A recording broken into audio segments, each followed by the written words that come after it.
नमस्कार दोस्तों, सृष्टि सेवक में आपका स्वागत। आज एक चर्चा दिल्ली एनसीआर और सब जगह फैले पॉल्यूशन के ऊपर। ख़ास तौर पे ये पॉल्यूशन दो तरह का समझ में आता है। एक है धूल, एक है धुआं। धुआं जो है, जो स्मोक जिसे हम कहते हैं, उसका सबसे बड़ा स्रोत है गाड़ियों से निकलने वाला धुआं, जो कि 12 महीने रहता है, और ख़ास तौर पे कमर्शियल गाड़ियों, डीजल गाड़ियों से। सरकार ने बैन लगाया। बहुत सारे लोगों ने अपनी पर्सनल गाड़ियाँ इलेक्ट्रिक और सीएनजी और हाइब्रिड और BS6 पे शिफ्ट कर दी। लेकिन जो कमर्शियल गाड़ियाँ हैं, जो ट्रक्स हैं, जो टिपर्स हैं, कंस्ट्रक्शन व्हीकल जो म्यूनसिपल कॉरपोरेशन में यूज़ होते हैं, वो अभी भी पुराने हैं और उनको किसी वजह से छोड़ दिया गया है। इन सबको इलेक्ट्रिक पे शिफ्ट करना बहुत ज़रूरी है। ज़ीरो टेल पाइप एमिशन, क्योंकि एक भी गाड़ी अगर धुआं छोड़ती हुई निकलती है तो वो धुआं वातावरण में रहता है। मैं अभी पीछे बॉम्बे गया था, नवी मुंबई एयरपोर्ट, तो नवी मुंबई पूरा धूल में था।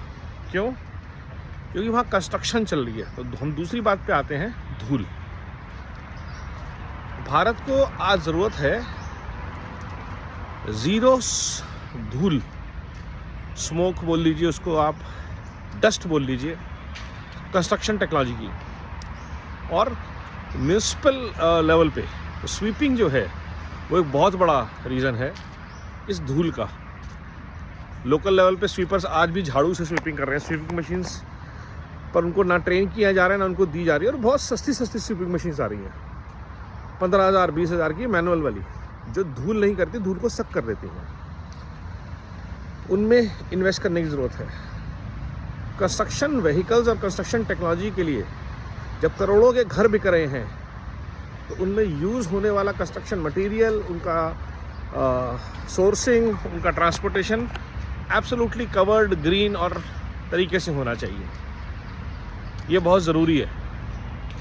अगर ये दो पैरामीटर्स पे municipal corporations, local bodies, local governance की टीम्स ध्यान दें, तो स्मोक और डस्ट का जो पॉल्यूशन है वो बहुत जल्दी कंट्रोल हो सकता है। क्योंकि आप किसी भी दिल्ली के एंट्री पॉइंट पे देख लीजिए, एक ट्रक निकलेगा और वो धुआं फिर वहीं रहेगा। और 99% ट्रक या तो गार्बेज ट्रक होगा, या वो ट्रक सैंड ट्रक होगा, या कोई पुराना कार्गो ट्रक होगा जो निकल रहा है सिटी से। तो ये चीज़ें कंट्रोल करनी बहुत मुश्किल है, और सबसे सिंपल सॉल्यूशन उनका है कि इनको इलेक्ट्रिक किया जाए। ज़ीरो टेल पाइप एमिशन पे ध्यान दिया जाए, बहुत ज़रूरी है। सिमिलरली ट्रैक्टर्स बहुत यूज़ होते हैं, बहुत धुआं देते हैं। आजकल इलेक्ट्रिक ट्रैक्टर्स आ गए हैं। मैंडेटरी किया जाए स्वच्छ भारत के लिए, जितने भी लोग काम करते हैं उनके लिए इलेक्ट्रिक सॉल्यूशंस हों, इलेक्ट्रिक प्रोडक्ट्स हों, इलेक्ट्रिक बसेस हों।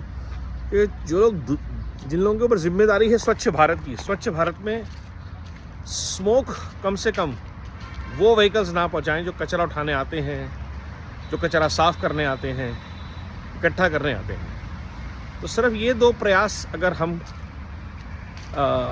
एक्सपेक्ट करें कंस्ट्रक्शन इंडस्ट्री से और म्यूनसिपल कॉरपोरेशन से, मिनिस्ट्री ऑफ अर्बन हाउसिंग के अंडर दोनों आते हैं, तो शायद स्वच्छ भारत की तरफ हम, बेहतर पर्यावरण की तरफ हम, बेहतर हवा की तरफ हम बहुत जल्दी मूव कर सकते हैं। विचार कीजिए, अगर विचार समझ में आए तो आगे शेयर कीजिए। जय हिंद।